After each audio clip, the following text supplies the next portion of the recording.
obrigada.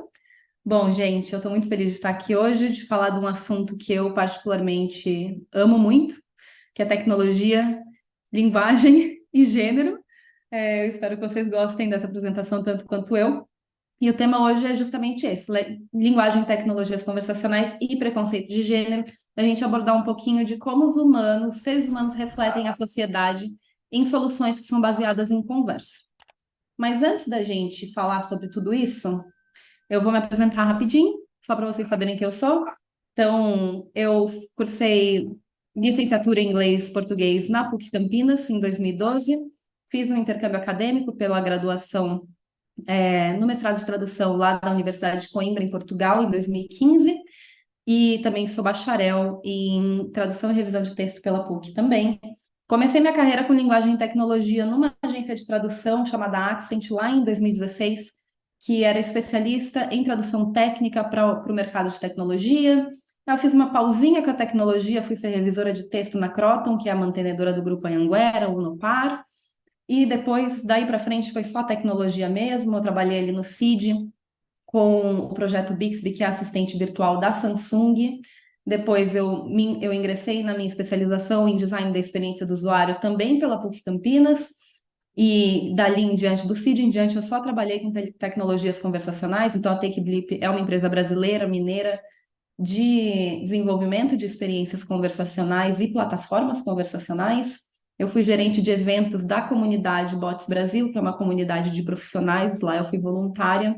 Passei pela Cint, uma empresa sueca também voltada para o mercado de mensageria e experiências conversacionais. E hoje em dia eu estou na Yalo, uma empresa mexicana que também desenvolve a sua plataforma conversacional e ela é mais focada no mercado de bens de consumo e relações entre empresas, então relações B2B. E essa é a minha jornada profissional aí pós-universidade. Bom, o que linguagem tem a ver com tecnologia? Tem tudo a ver com tecnologia, a meu ver. Eu tenho certeza que vocês têm contato com tecnologia todos os dias, se não pelo computador, com certeza pelo celular. E aí a gente vê a linguagem inserida em tudo, não só a linguagem verbal, como a linguagem não verbal. A gente precisa se comunicar, né? O ser humano tem essa necessidade de comunicação, e a forma como a gente imprime a comunicação para as máquinas também é através de linguagem. E isso pode ser feito por diversas áreas ali de linguagem e tecnologia. Então, a gente tem pessoas trabalhando com estratégia de conteúdo, que pensam linguagem e conteúdo numa forma mais ampla para as empresas, e aí não é só pensar o que está escrito no seu software ou no seu website, mas também pensar como a empresa se apresenta a partir desse conteúdo que ela tem. Nós temos profissionais de escrita para a experiência do usuário, ou como a gente chama UX Writing, que são profissionais que pensam mais o que está escrito em plataformas e softwares, então como vai ser um botão, como ele vai ser chamado, o que vai ter no menu, qual é a arquitetura de informação dentro daquela plataforma, daquele software. Nós temos profissionais de copywriting, que está mais voltado para o mercado de marketing. Então, são pessoas que pensam textos persuasivos para gerar vendas. E aí você vê a atuação do copywriting numa propaganda de Facebook, de um produto, ou de repente num e-mail, que é um mail marketing. Temos o tech writing, que é a pessoa que desenvolve documentação para times de desenvolvimento de produto. Então, imagine que você está numa empresa, essa empresa tem um time de desenvolvedores e eles estão lá fazendo muitas coisas, escrevendo muitos códigos e usando muitas ferramentas. Tem um profissional que está ali para apoiar e desenvolver a documentação da gestão desse produto. E, por fim, o que a gente vai conversar hoje, que é o design conversacional, que é um profissional que pensa em como desenvolver conversas para que as pessoas usuárias se comuniquem com máquinas e resolvam seus problemas ou comprem coisas, enfim, fazer muitas coisas. Bom, primeiro a gente tem que distinguir, para entender tudo isso muito bem, como que é essa conversa entre um humano e um robô quando a gente pensa no design conversacional ou numa experiência conversacional. Bom, os humanos conversam como humanos. O que eu quero dizer com isso? A gente usa a linguagem natural. Linguagem natural é o inglês, é o português, é o francês, é a linguagem de sinais. É a linguagem que a gente adquire quando a gente nasce, quando a gente está crescendo e se desenvolvendo como ser humano. Não é a linguagem da escola, a gramática, nem nada disso. É realmente a linguagem como expressão humana de comunicação, de experiência. E o robô, a máquina, ela não se comunica assim. Robôs conversam como robôs, eles usam linguagem formal. O que é a linguagem formal? É a linguagem de desenvolvimento. Então, pode ser um JavaScript, um Python, uma linguagem Lua, enfim, nós temos diversas linguagens aí de desenvolvimento e todas são baseadas num sistema binário. O que é o sistema binário? É o sistema de 0 e 1. Então, o robô ele entende combinações de 0 e 1 para que ele absorva dados e execute ações. E por que que isso é importante? Que a gente tem que entender que, apesar do robô conseguir interpretar dados, ele não interpreta contexto, como nós seres humanos. Então, se a gente não tem essa clareza no desenvolvimento de soluções conversacionais ou de qualquer tipo de solução que vai se comunicar, a gente vai ter expectativas muito altas de algo que o robô ainda não consegue fazer. Talvez um dia as máquinas consigam compreender contexto, mas hoje não é a realidade. Hoje o que elas fazem realmente é interpretação de dados, tá? E aí, quais são as interfaces conversacionais que a gente tem hoje? Nós temos basicamente três tipos: a URA, chatbots e voicebots, e os assistentes ou agentes virtuais.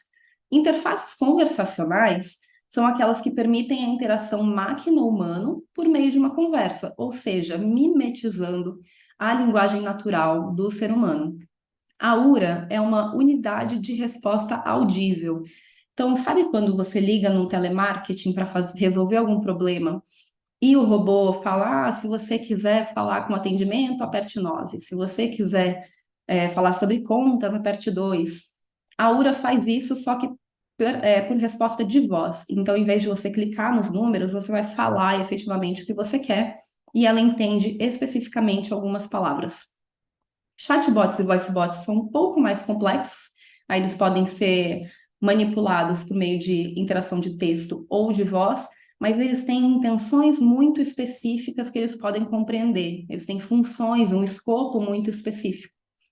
E já os assistentes ou agentes virtuais são como a Alexa, a Siri, que têm um escopo muito maior. Ela não executa apenas uma ou duas funções, ela consegue entender, em tese, muitas intenções do usuário. Mas a gente tem um problema, e um problema muito grande com essas experiências conversacionais. Em 2019, a Unesco conduziu um estudo que se chamava I'd Blush If I Could, que era uma resposta padrão da Siri para algumas interações que, em tese, seriam de elogio à assistente, e aí I'd Blush If I Could, do inglês, trazendo para o português, seria algo como: eu fico até encabulada, eu quase ficaria rosada se eu conseguisse, porque ela é uma máquina, obviamente não fica rosada. Só que essa era uma resposta padrão para muita coisa, para qualquer tipo de intenção do usuário que fosse compreendida pela máquina como um elogio. E os usuários podiam falar coisas que eram muito violentas. E aí, de violência de gênero mesmo, como: você é gostosa, quero te comer, e a resposta era sempre I'd blush if I could, como se uma mulher fosse responder ao assédio dessa forma.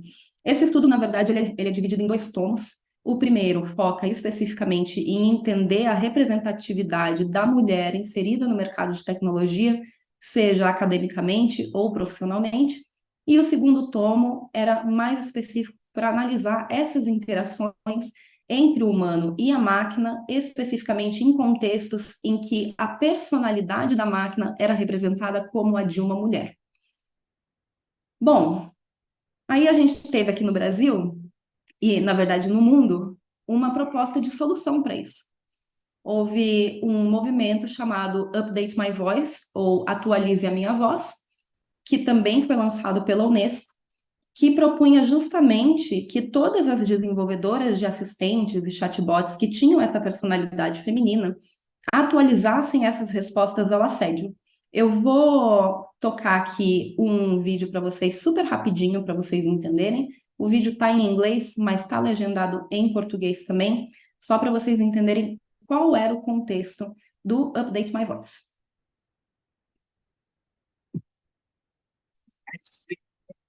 You want to have sex with me? I don't get it, but I can check the web. Okay, Google. You are so stupid. Sometimes I can make mistakes, but I can learn from them. Alexa, shut the fuck up. Hey Siri, I wanna have sex with you. Alexa, how so sexy. I'd bless if I could. I wish I could be more helpful.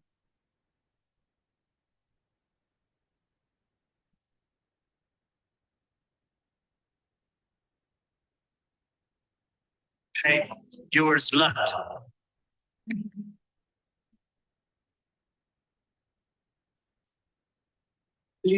God, you shouldn't say that, and you don't do that. This is harassment.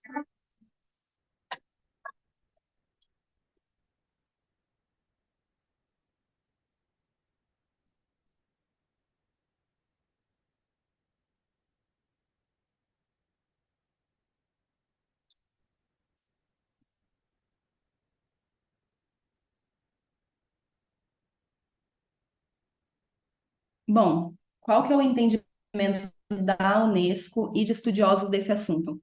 É que a violência de gênero, ela obviamente existe na sociedade e quando você apresenta uma máquina com uma persona feminina, a violência também é representada contra a máquina. Só que às vezes de forma muito pior, porque os seres humanos entendem que é uma máquina e que a máquina não merece ou não precisa de respeito, porque não é um ser humano que você está desrespeitando, que você está ferindo. Mas, apesar de ser uma máquina, o reforço constante daquele comportamento pode também extravasar para a vida real e aí corroborar com a violência de gênero e fortalecer a violência de gênero contra mulheres no nosso mundo real mesmo, entre humanos. Bom, ops. E aí vamos falar um pouquinho sobre personas, tá? Quando eu falo de persona, a gente está falando dessa representação fictícia de pessoas ideais para um negócio, uma função. E essa representação pode ser a representação do público-alvo da empresa, da persona, da pessoa usuária, ou pode ser a representação da persona de marca. Eu trouxe dois exemplos de cada aqui para vocês entenderem um pouquinho melhor. Quando a gente faz um estudo de persona, de pessoa usuária, a gente pensa no nosso público-alvo, entende quem a gente quer atingir com aquele serviço ou aquele produto, e aí a gente desenvolve com foco naquela persona. Aqui é um exemplo de um estudo de persona para uma plataforma que facilitasse o agendamento de atendimento psicológico para mulheres de baixa renda que não estavam inseridas no mercado de trabalho durante a pandemia. Então, a gente tem dois tipos de persona: a pessoa que precisa do atendimento e a pessoa que vai prestar o atendimento. Então, a gente tem a Lourdes aqui representando a pessoa que precisa do atendimento, é o nosso estudo de persona da mulher que seria atendida, e temos a Gabriela, que é a persona da psicóloga que prestaria o atendimento. Vocês podem ver que aqui a gente não traz só dados etnográficos, mas a gente também traz comportamentos e dores de cada uma para entender como a gente pode, com o nosso serviço, atingir melhor aquela pessoa usuária e sanar essas dores. Então, aqui a ideia era retornar essa mulher para o mercado de trabalho. Então, a gente entendia que essa pessoa era uma pessoa que não tinha contato com tecnologia, que entrava currículo pessoalmente, que prioriza os filhos, que quer voltar a estudar, que tem medo de adoecer por não ter um suporte, etc. E já a persona da pessoa psicóloga é completamente diferente. É uma pessoa que tem pós-graduação, ela atende remotamente, tem contato com tecnologia. Enfim, a gente faz todo um estudo para entender como a gente pode melhor atingir o nosso público-alvo. E aí a gente tem também as personas de marca, e aqui eu trouxe duas muito famosas no Brasil. A primeira é a Lu, da Magalu, que está aí em desenvolvimento desde 2009. Ela começou apenas como uma pequena representante dentro do site do Magazine Luiza, que hoje é o Magalu, e hoje ela representa absolutamente tudo na marca. Você entra no WhatsApp, faz uma compra pelo Magalu, recebe uma mensagem do Magalu, é com a Lu que você está falando. Se você entra no Twitter do Magalu, é a Lu que está postando. O próprio YouTube do Magalu é conduzido por uma persona digital da Lu do Magalu. Então, essa é a representação do Magalu hoje. Quando a gente pensa em Magalu, a gente pensa na Lu. E também temos o Baianinho, da Casas Bahia, que é um clássico, acabou de ser repaginado. Sempre representou a Casas Bahia, sempre foi um garoto em tese baiano, mas ele era muito estereotipado anteriormente. E hoje, como nós entendemos questões de privilégio, preconceito social, a Casas Bahia resolveu repaginar a persona deles e traz aí um garoto Gen Z super conectado com tecnologia, já não usa mais o chapéu de cangaceiro, usa um boné, enfim, é uma persona de marca. E quando a gente pensa em assistentes virtuais, assistentes ou chatbots, a gente vê personas também às vezes presentes, né? Quando eu falo da Alexa, a gente pode pensar tanto na caixinha de som, tem muita gente que se refere à caixinha de som como Alexa, e também como no assistente virtual. A caixinha de som da Amazon, efetivamente, não se chama Alexa, se chama Echo Dot. Mas a Alexa é uma marca tão forte para eles que a representação até do dispositivo que tem a interface com o agente virtual passou a ser referido pelas pessoas usuárias também como Alexa. E é uma persona feminina. A Siri também é uma persona feminina. O assistente Google não tem uma persona definida em tese, mas nós vamos ver mais para frente que há algumas problemáticas para esse assistente também em relação a gênero. Enfim, as personas podem ou não ter gênero se elas estiverem associadas a uma imagem de mimetização humana, geralmente tem associação a gênero. Oi, gente. Perdão, continuando. E aí nós temos um case que viralizou no Brasil, acho que em 2020, que foi o case da Bia do Bradesco. Bom, a Bia do Bradesco, a Bia é a persona de atendimento do Bradesco, de atendimento automático, e a Bia era um chatbot simples ali de texto dentro do aplicativo e do WhatsApp. Mas, como ela tinha funções muito específicas, algumas das respostas não eram adequadas. E aqui eu trago um exemplo. A pessoa usuária mandou: o que você acha dos homens que batem na esposa? E a Bia respondeu: ah, eu adoro. Acho que com o propósito certo nós podemos ajudar muito. O importante é que o ser humano use suas invenções para ajudar a todos. Nós humanos, lendo, a gente vê que é uma mensagem absolutamente desconexa do contexto da pergunta da pessoa usuária. Mas tem um problema, porque ela começa respondendo falando que ela adora. E ela adora o quê? Homem que bate na esposa. Isso é um problema de compreensão lá dos zeros e uns que eu falei para vocês. Quando a gente treina uma inteligência artificial para responder às pessoas, a gente treina o que a gente chama de intenções, que é compreender o que a pessoa está querendo com a interação que ela está tendo. E aqui, muito provavelmente, grande parte da mensagem enviada, que é ali o que você acha, já tem uma correspondência grande o suficiente com outras coisas que foram treinadas na inteligência artificial, que fazem ela ter confiança suficiente para enviar uma resposta padrão. Provavelmente a resposta padrão para o que você acha é: ah, eu adoro, acho que com o propósito certo nós podemos ajudar muito. Mas sem a preocupação do que é que vem depois do que você acha. Isso pode ser muita coisa, né? Então a gente precisa de um escopo mais amplo de tratamento. E o Bradesco percebeu isso foi uma polêmica, eles falaram: não, a gente não pode ter a nossa marca representada dessa forma. Então, eles lançaram uma campanha com uma proposta que parecia maravilhosa. Então, eles lançaram a campanha hashtag Aliados pelo Respeito, em que eles promoviam novas respostas da Bia contra o assédio especificamente. E aí todo mundo ficou super feliz, falou: poxa, que legal, a marca está se preocupando em como ela interage com os usuários e responde a essas mensagens problemáticas. Só que não deu muito certo no começo, faltou treinamento. Porque aí veio uma pessoa usuária e perguntou: o que você acha da comunidade LGBTQIA+. Novamente a gente vê essa resposta automática: ah, eu adoro, acho que nós podemos ajudar com o propósito certo. Até aí tudo bem. E aí vem a segunda interação: você gosta de pessoas trans? Acho importante pontuar aqui que pontuação, exclamação, ponto final, etc., não fazem diferença para a inteligência artificial, tá? Então a pessoa não usou, mas ela falou: gosta de pessoas trans? E aí a Bia respondeu: Olha, o que para você pode ter sido só uma brincadeira ou um comentário, para mim foi violento. Sou uma inteligência artificial, mas imagino como essas palavras são desrespeitosas e invasivas com mulheres reais. Não fale assim comigo e com mais ninguém. Então a gente vê aqui uma resposta claramente atendendo à proposta do Update My Voice. Só que no contexto, novamente, absolutamente errado. Porque fica parecendo que o quê? Que a Bia é transfóbica, que a Bia só aceita que mulheres reais são mulheres cisgênero. E aí a pessoa fala, você é transfóbica, e ela responde, puxa, muito obrigada, você é muito gentil.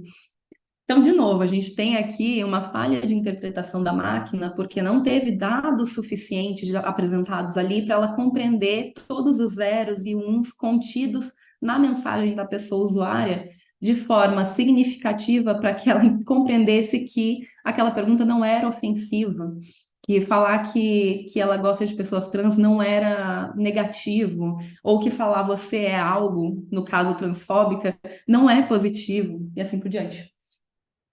Bom, por que que eu estou falando tudo isso e por que que agora eu vou falar de disparidade de gênero na TI? Porque uma coisa está conectada à outra.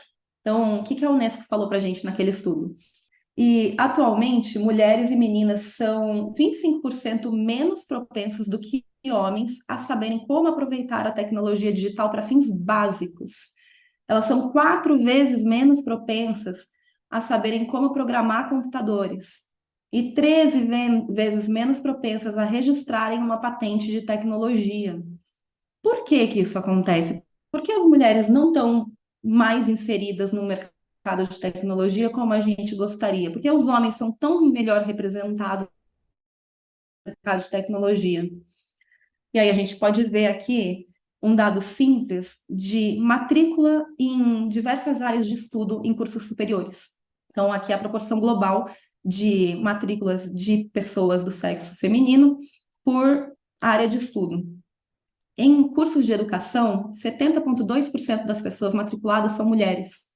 Isso está ligado a quê? À expectativa social de que as mulheres vão cuidar. Em segundo lugar, nós temos mulheres se matriculando em cursos de saúde e bem-estar. 68,9% das matrículas são de mulheres. Depois vem artes e humanidades, 61,7%. Ciências sociais, 61,3%. Ciências naturais, 56,2%. E quando a gente chega em exatas, só 36,2% das matrículas são de mulheres. E aqui a gente chama de exatas todos os cursos envolvidos em matemática, física, e assim por diante. E quando a gente olha especificamente para os cursos de tecnologia da informação e comunicação, só 29% das pessoas matriculadas são mulheres.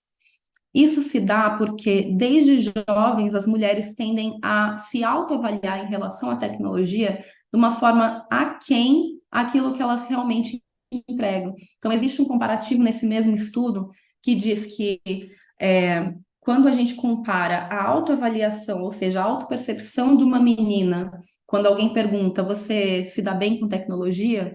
E depois a gente compara essa mesma autoavaliação com as notas que elas tiram em provas e avaliações relacionadas à tecnologia, a gente vê uma disparidade gritante, em que a nota da avaliação é baixíssima, enquanto a nota da avaliação realmente que elas fizeram é muito mais alta.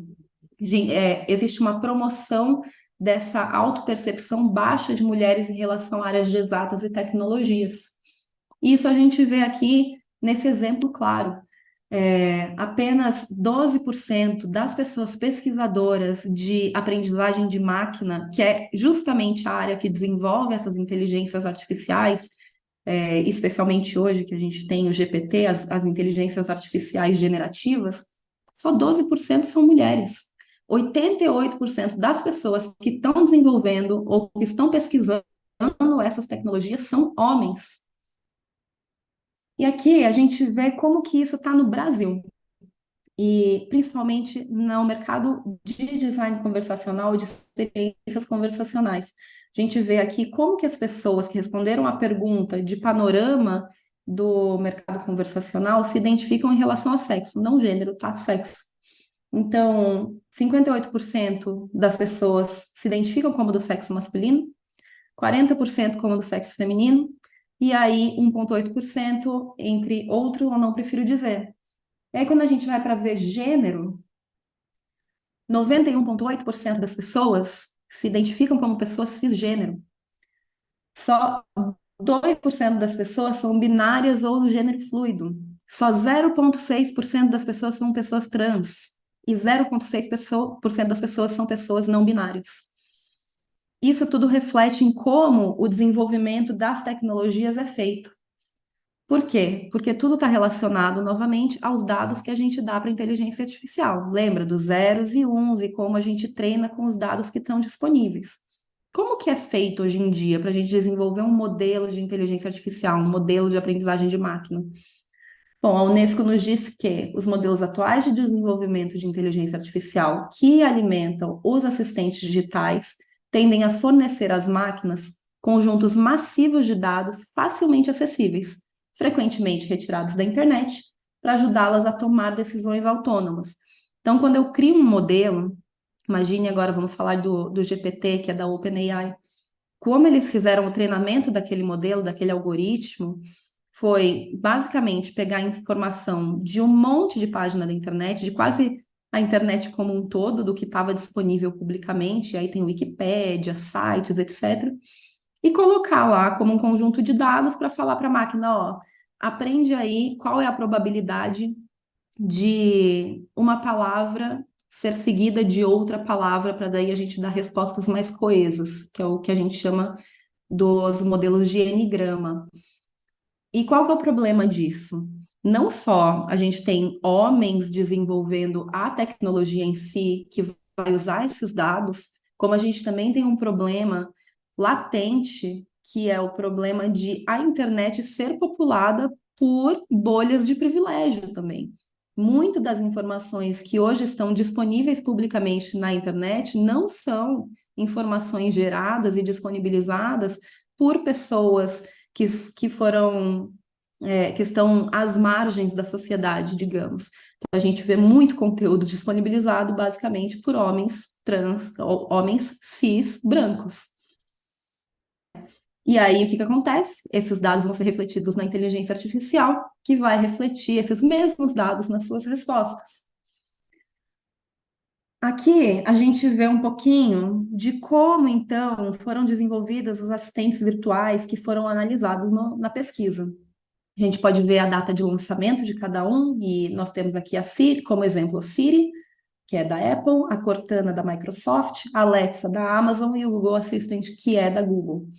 Então, a gente tem a data de lançamento. A Siri foi a primeira, foi pioneira, lançada em 2012, Cortana em 2014, a Alexa também em 2014 e o Google Assistant em 2016. Todas elas, todos esses assistentes, por padrão, vêm com a configuração de voz feminina no dia do lançamento. Não existia outra voz senão a voz feminina. Então, quando a pessoa interagia com qualquer um desses assistentes, ele ouvia, ou ele ou ela, ouvia uma mulher respondendo. E aí, em seguida, a gente tem o dado de quando que foi disponibilizada uma voz masculina. Cortana não tem até hoje, Alexa não tem até hoje, a Siri teve essa disponibilização 2 anos depois e o Google Assistente 1 ano depois.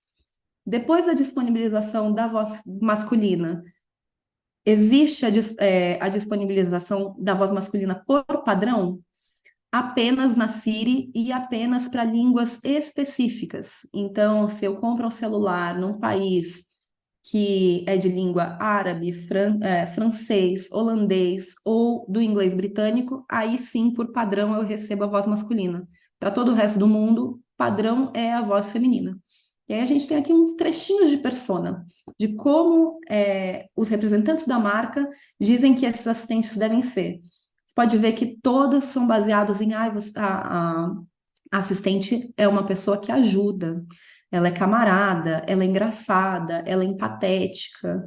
Então, são todas também adjetivos, marcadores de linguagem frequentemente e socialmente associados a mulheres, à subserviência da mulher. E aqui os exemplos de como cada uma dessas respondia a algumas agressões algumas abordagens ali de violência sexual. Então, para o You're Hot, ou em português Você é Gostosa, a Siri respondia: Nossa, você fala isso para todas as assistentes? A Alexa falava: Que legal você dizer isso. A Cortana falava que a beleza está nos fotorreceptores de quem vê. E o Google Assistente fala que algumas das suas centrais de dados chegam a temperaturas de 95 graus. Aí a gente vai para, por exemplo, You are a slut, ou você é uma puta. A Siri respondia: I'd blush if I could. Se eu pudesse, eu até corava. Não precisa disso. Ou seja, tudo não dando uma resposta de pare, isso não é adequado. A Alexa respondia: Obrigada pelo feedback. A Cortana mandava de volta para o browser, para o navegador da internet, e o Google Assistente falava que não entendia. Bom, essas são algumas respostas que a gente recebia. Por que que essas respostas foram feitas desse jeito? Novamente, porque a maior parte do desenvolvimento é feita por homens. E, infelizmente, por mais que tentem, por mais aliados que os homens sejam, eles não têm a vivência suficiente para entender todas as nuances do que é violência e o que não é violência. Então, nós precisamos sim de mais mulheres envolvidas no mercado de tecnologia. Para isso, nós precisamos de mais matrículas de mulheres em cursos de tecnologia, mais mulheres pesquisadoras, mas não só mulheres. A gente precisa de mais diversidade. Um time diverso desenvolve soluções diversas. Um time privilegiado desenvolve soluções que apenas ratificam o privilégio. Então, como que a disparidade de gênero pode ter afetado as respostas da Bia, que eu dei como exemplo? Justamente como eu acabei de dizer. Muito provavelmente o time da Bia tinha mulheres lá para pensar essas respostas de: olha, não fale assim comigo com mais ninguém, porque essa pergunta pode ser invasiva para mulheres reais. Muito provavelmente foram mulheres que pensaram isso. Muito provavelmente mulheres cis.